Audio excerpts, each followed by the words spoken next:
Hello friends, welcome to Creative Medicine.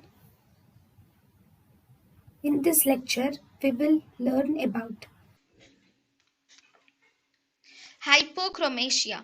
Hypochromasia means there is increased central pallor.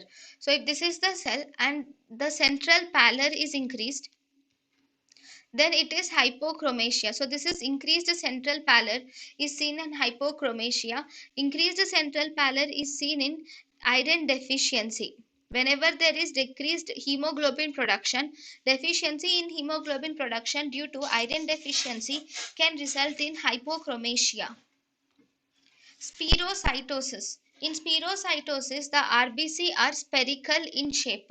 So these spherocytosis, these cells showing spherocytosis are seen in causes of spherocytosis are autoimmune hemolysis, hereditary spherocytosis, and post-splenectomy. Here in spherocytosis, they are denser cells.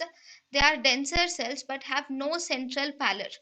These cells are mostly spherical. thank you and thank you for watching.